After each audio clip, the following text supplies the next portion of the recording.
One day, let's say it was April the 1st for continuity's sake, the Florentine carpenter, Grasso, was heading back to his workshop. He was hungry and it was dinner time.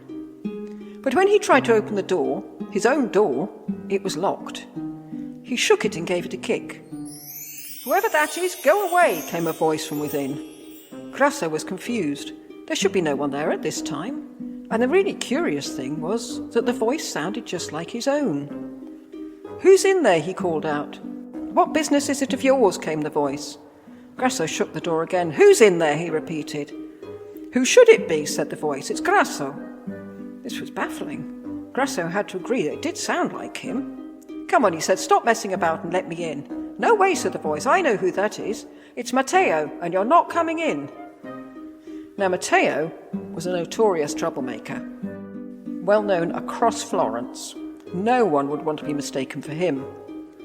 Grasso, fuming, decided to go to the piazza and get help. It would only need a couple of strong men to push in the door. When he got there, he thought, there's Donatello. He'll help me. He went up to him. "Donatello, old friend, something very strange has happened." Donatello turned round and, not looking at all pleased to see him, said, "Matteo, it's you. And what is it that you want now? More credit?" "Come now, Donatello," Grasso said. "This is no time to joke. You know it's me, Grasso." "I think you're the one that's joking," said Donatello. But then their conversation was cut short by the arrival of the city guard. "Matteo," the officer said, "you are under arrest." "I don't understand," said Grasso. "What am I meant to have done?" "I think you know too well, Matteo," said the officer. "You haven't been paying your debts, have you?" Grasso looked horrified. "But I don't have any debts, and I'm not Matteo." "Don't give me that," said the officer. "Are you going to come quietly, or do we have to make you?" "I haven't done anything," pleaded Grasso, "and I'm not Matteo." The guard grabbed him and started to pull him across the piazza. "I'm innocent," Grasso cried out. "I'm not Matteo." He struggled, he kicked, he lashed out. "Oh, no, you don't," said the officer, hitting him across the neck. The officers grabbed him tighter and half dragged, half carried him across the square to the prison. The soldiers held him steady while the officer got out the register. "Okay, April the 1st. Matteo has come to stay. Again. And if he carries on like this, he'll be here a good long time." Grasso had stopped struggling. He stared about him, dazed, confused. This was a nightmare. He was then frog-marched to a cell. As he passed the other cells, the inmates, some of whom he recognized as being the most reprehensible men in Florence, called out, "Hey, Matteo, so we're all back in here together. Matteo, long time no see." Grasso looked about him blankly. He felt ill and he couldn't stop shaking. Locked in his cell, with the disturbing noises of the prison going on around him, he sat for a while trying to make sense of what was happening. Was he going mad? That was the only explanation. He lay down on the pallet that was to be his bed. If he could just go to sleep, maybe tomorrow all would be back to normal. But when he woke up the next morning, at first he was baffled where he was. Where was his nice feather bed? Why was he lying on these hard boards? The jailer appeared, rattling his keys. "Oh, thank God," Grasso thought. "They've realized they've made a mistake. They're going to let me out." And indeed, the jailer told him he had been bailed out. Thank heavens, he thought. One of my friends has come to my aid. But which one? But it wasn't a friend. Instead, 3 big men crowded into the cell. Grasso knew them. They were Matteo's brothers. "I hope you've learnt your lesson," said one. "We've paid your debts this time, but it'll definitely be the last time. You're a disgrace to the family." "Come on," said one of the other brothers. "Let's get you home." And 2 of them grabbed Grasso by either arm. They took him home, but not to his house, to Matteo's. And there he had to spend the evening with them, eating and drinking and hearing stories about his misdemeanours. "You'll break our poor mother's heart," they told him. Grasso fell into a deep sleep, either because the so-called brothers had plied him with drink, or they'd slipped a sleeping draught into his wine. When he was out cold, they bundled him up and carried him through Florence back to his own house. While they were there, they put him upside down in his bed and rearranged some of his belongings just to add to the confusion. Grasso was woken up the next morning to the sound of insistent knocking at his door. He had to fight his way out of the bedclothes to get up. But when he answered it, the 3 men from the night before were standing there, along with the real Matteo. Matteo said he couldn't understand what had happened over the last day or so. He'd spent the last 2 days in a swapped identity with Grasso, and had even had dinner with Grasso's mother. What was going on? The men went away, apparently completely mystified by what had happened to Grasso and Matteo. Once Grasso had realised it had been a prank, he suspected that Brunelleschi had been behind it. But he didn't confront him because he felt such a fool. And it also struck him just how many people had been involved, all of them only too happy to make him look like an idiot. Did they all hate him that much? Grasso went to Hungary. I'm not sure if it was a result of this prank. While in Hungary, he became immensely rich, and when he came back to Florence, he was able to forgive Brunelleschi, and apparently they had a good laugh about it. But I'm not sure how much Grasso was laughing.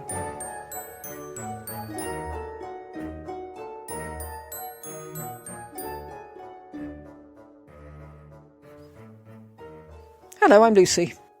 And I'm Michelle. Welcome to Tudoriferous, the biographical podcast that examines lives in the Tudor era. And today, a prank. An April Fool's prank, although I've no proof that it was done on April Fool's, but it was a prank, so... It's so cruel.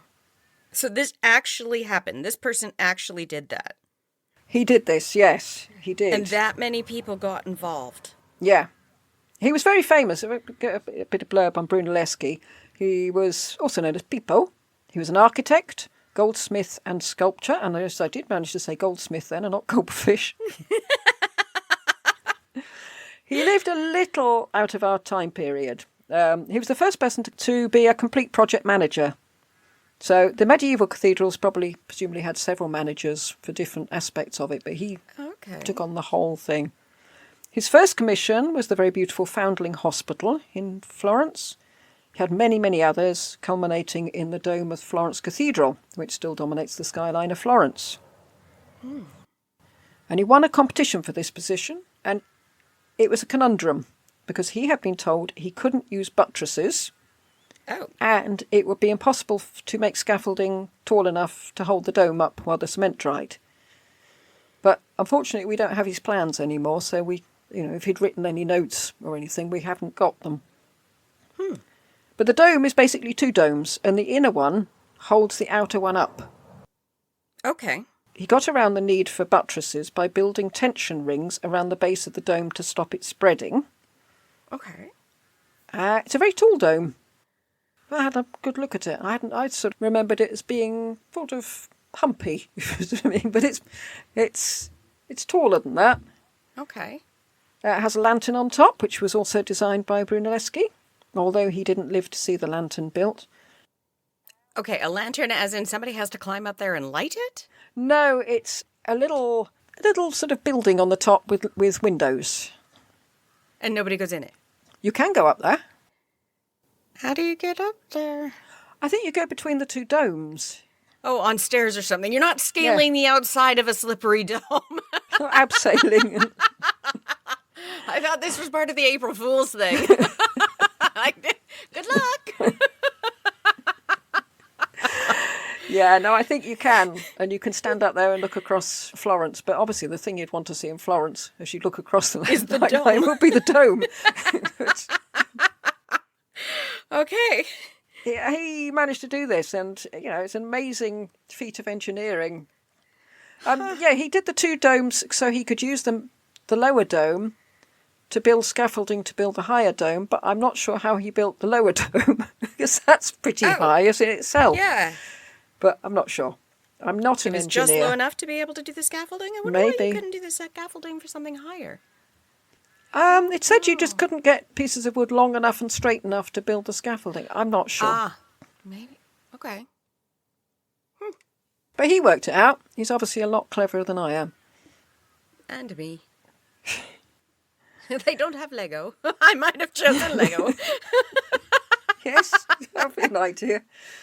It's pretty sturdy stuff. Have you ever stepped on one of those? Oh, or kneel on it is even worse. Yeah.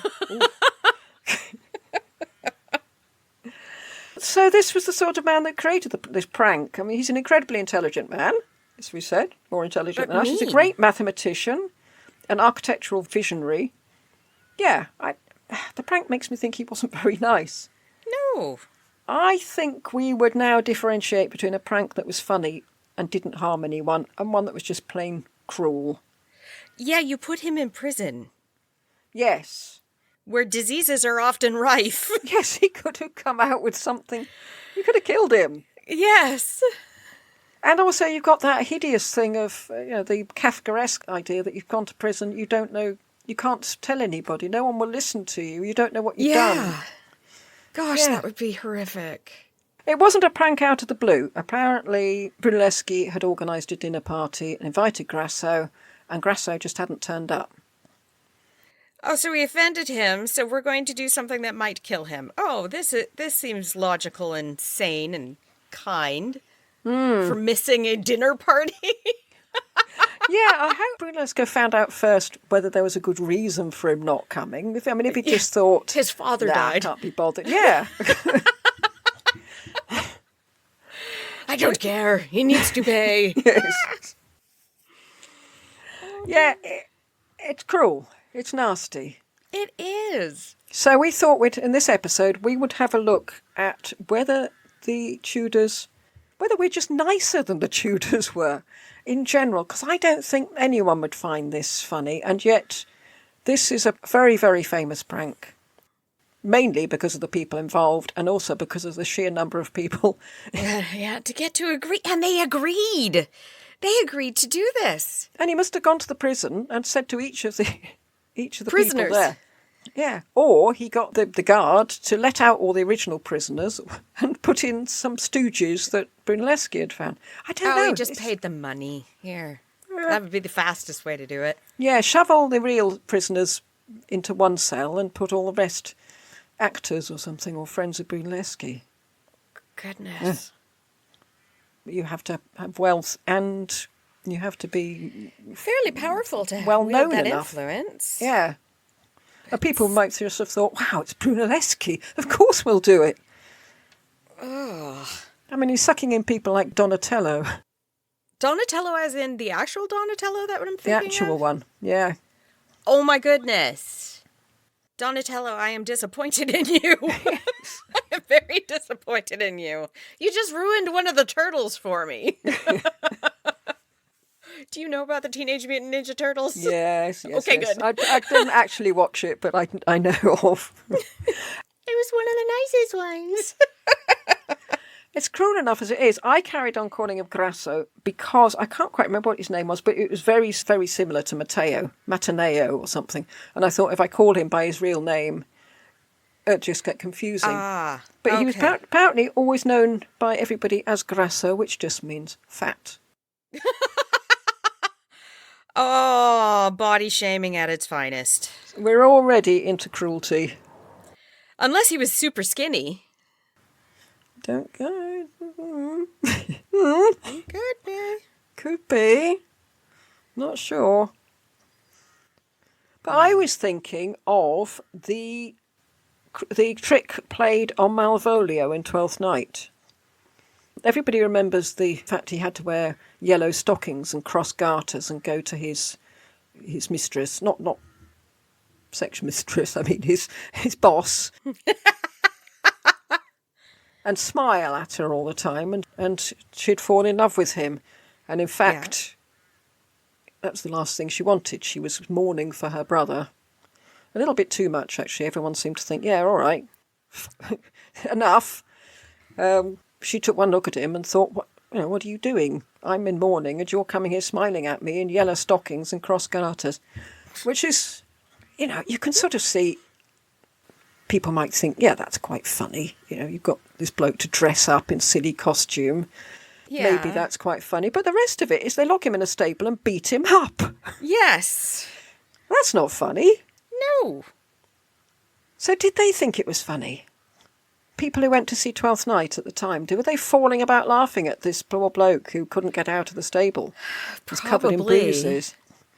I mean, look, they went to public executions. Bear baiting and bull baiting was a fun thing to do. Sicking terriers on rats was a fun thing to do. Yep. I mean, we still have that sort of thing, but dog fighting and things has gone underground. It's illegal. You're not allowed to do it. You're not allowed to do badger baiting. And we don't think those people are nice people. No, we don't. No, we don't. We still have boxing. That's still legal. It is to consenting adults, but even so, I mean, they're still punching each other. Yeah, I think because it's two consenting adults that we sort of think, fine. You're not sticking one person in who's skinny to be beaten up by somebody else and they have no choice. Animals don't have a choice when you do that to them. And you're not chaining one of them up by the neck. Yes. And setting several boxes on them. Yes. That not everybody watches it. No. No, I should imagine it's quite a small clientele. Or maybe I'm being naive. It's a multi-million dollar. It is. It is. Yeah, I thought as I said it, I thought, no, it's just me and my little cushioned life. Oh, and it's not just boxing. You've got, like, the Olympics of martial arts and Muay Thai and karate and jiu-jitsu and Brazilian jiu-jitsu, etc., etc. There's quite a bit. I used to do fencing, but I never stabbed anybody.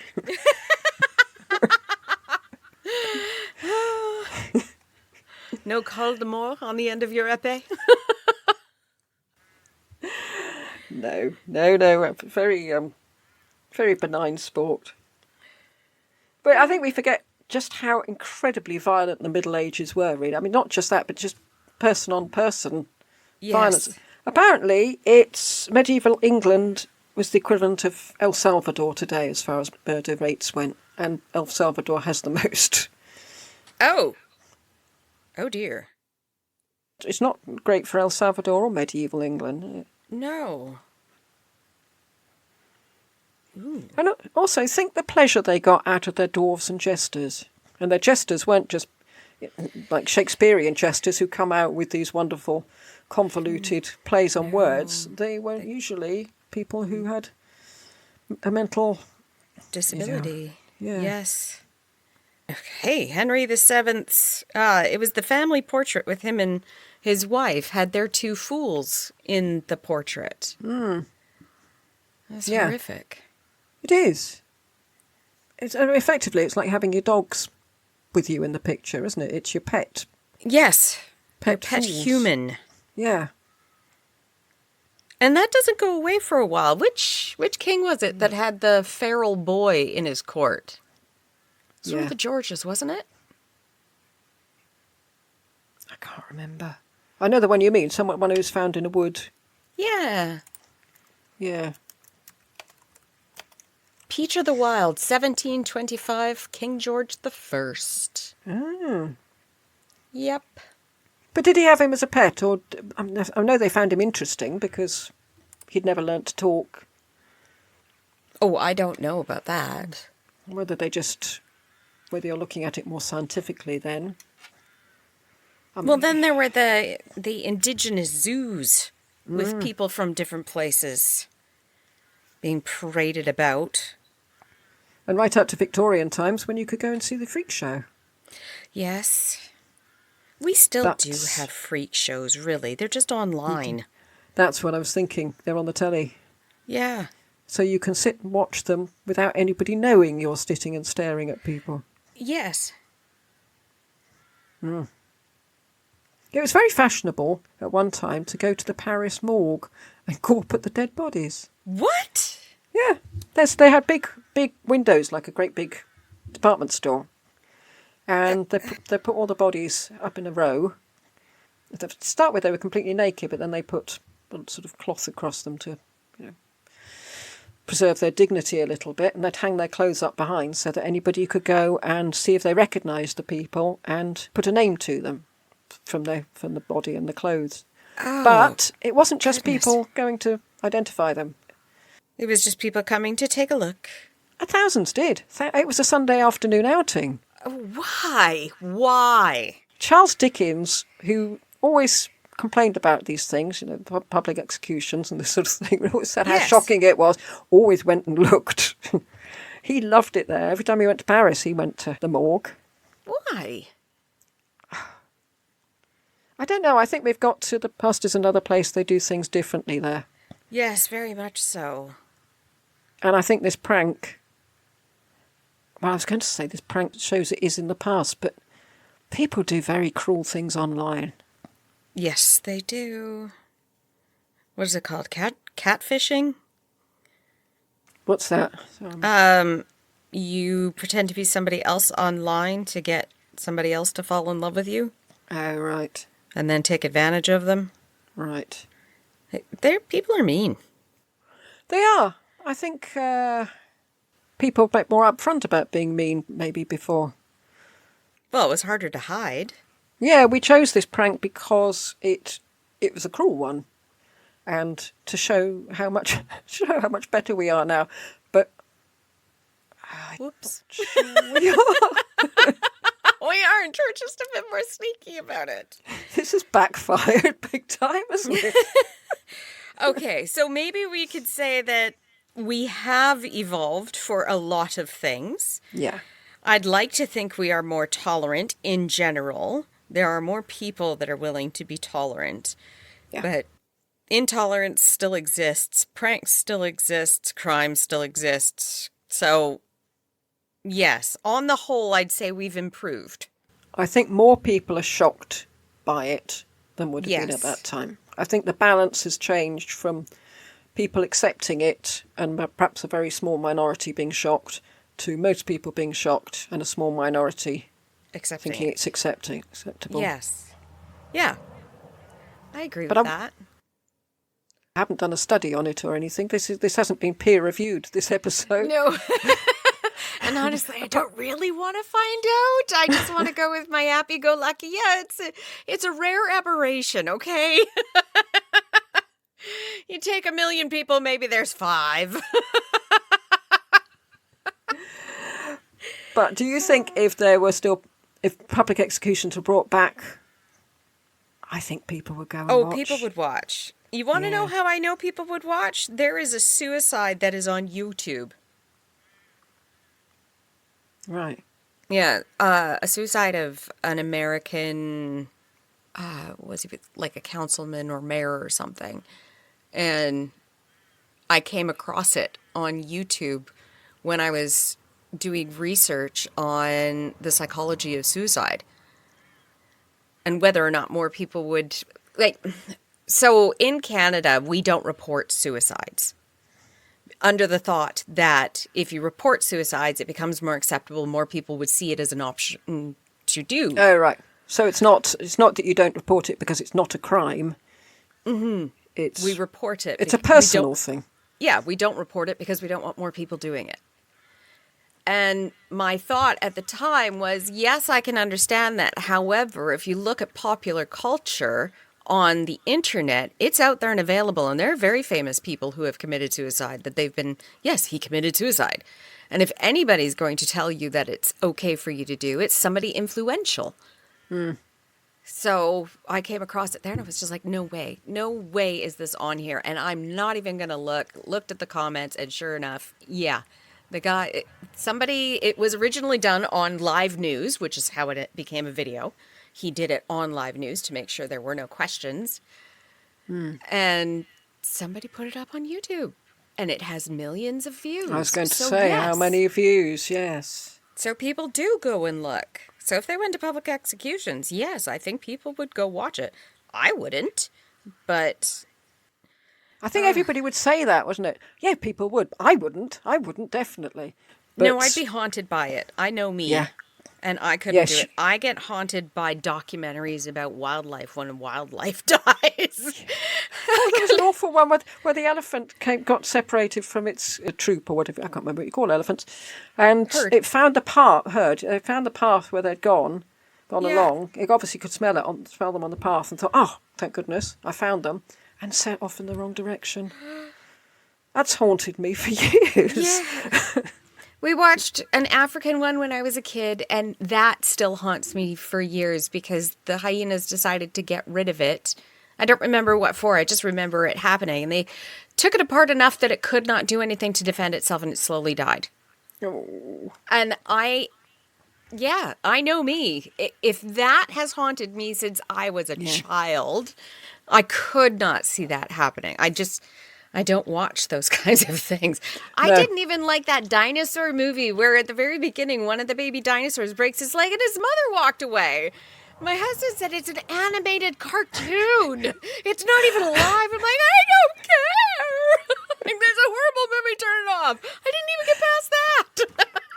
I used to watch Tom and Jerry through my fingers. Yeah, what are you gonna do? Leave it alone. Oh, that poor cat. Oh.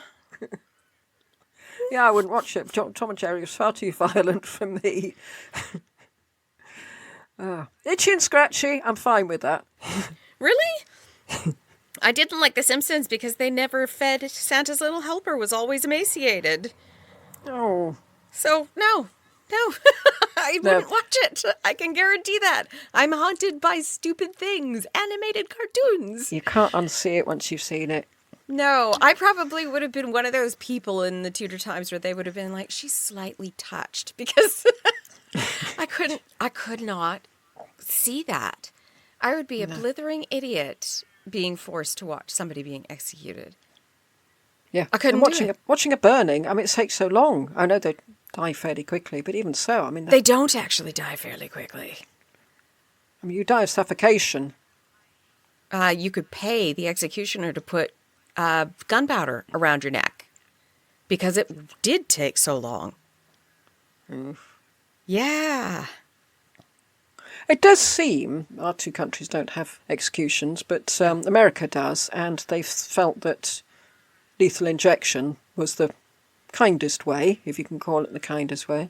Yeah. So they've gone for the least of many evils. Well, I was just thinking, in medieval times, it's as if they've thought, well, okay, well, killing them's not enough. What else can we do? I know what, we could burn them. It's as though they're always upping the ante. We can put them on a wheel and break their legs, and then we can kill them. And or there's watching there's that always one more. version of the Borgias where they saw somebody in half as the punishment. That was when I turned off the TV. Yeah, but after it's happened, it's too late, isn't it? It's in your head. Yes, you've already got that image in your head, and I still have that image in my head, and I wish I never did. I absolutely love... So everybody listening is going to think I'm such a sucker or something. I don't know. But my husband and my parents started it, but my husband still continues it. He watches all movies beforehand and tells me whether or not I could handle it. And then we watch them if he thinks I can. It's very sensible. Yeah, because I do. I lose sleep over it, even though it's something... Logically, I know it's a movie. But somebody out there thought of this. Yes. And made a whole group of people, and you know how many people there are when you just watch the credits at the end, agreed, yeah, this is fine. Yes. Yeah, we'll do that. And then millions of people watched it as if it was acceptable.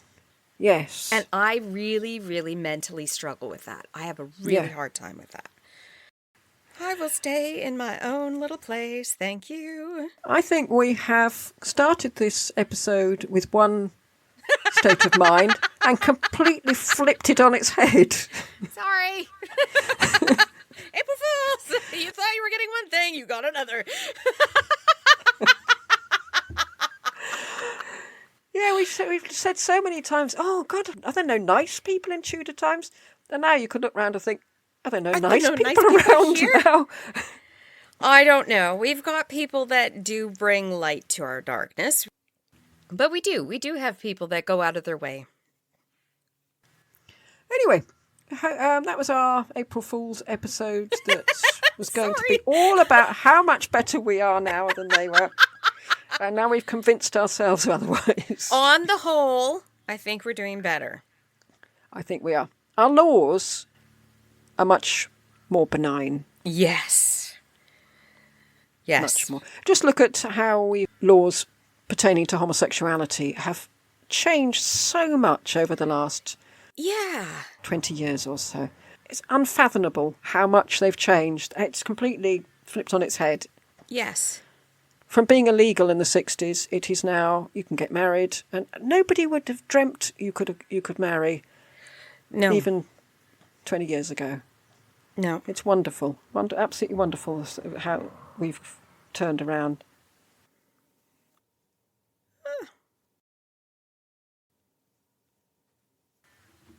April Fools. Goodbye. Goodbye.